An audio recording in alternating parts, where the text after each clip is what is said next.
And then, who is Charles Fields? Charles Fields to me is Crazy Chester. That's how I've always known him. And he's just a legendary photographer, by the best photographer of his generation. Okay. And he bounced in the room one day about 10 o'clock, 11 o'clock at night. We're all sitting there, stone smoking a joint, listening to music. And as he walks in, the band song playing, Crazy Chester fouled me. That was it. His nickname ever since then. Gail didn't like that nickname.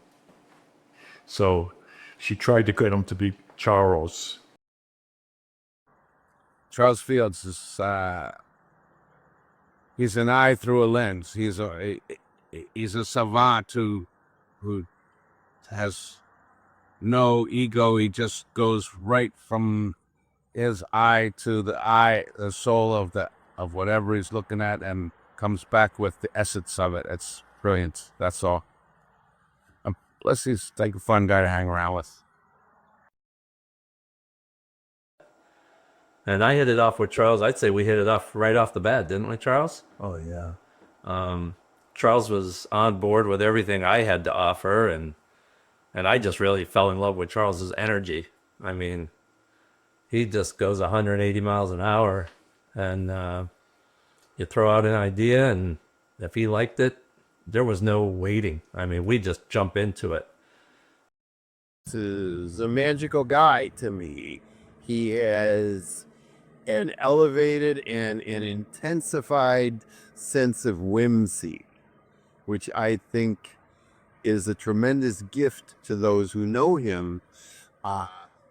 The opportunity to see the world through Charles' eyes and to feel the world through Charles' sensitivities and sensibility. Your Cuba series, I mean, he didn't, Jingles took you over for a few days, and then he left you there, and he came back a month later. You were still there. You were immersed. And that's how you got the authentic shots, I mean, they weren't just touristy snapshots. This was friends. window to the soul of Cuba. Well, I'm a big Deadhead, and Watkins Glen, legendary, absolutely legendary concert. Grateful Dead, 1973, right? 74. Nah, I'm not sure about that. I think it's earlier than 74. But Watkins Glen, I always love those shows. There's a sound check jam from Watkins Glen. That's one of the most beautiful pieces of music, which has the Allman Brothers and the band and the Grateful Dead all jamming together.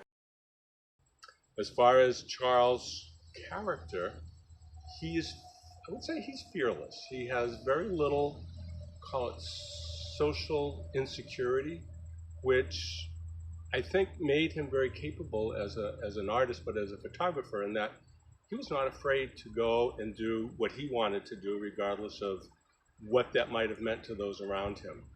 Now, that, I believe, offered him a wonderful body of work.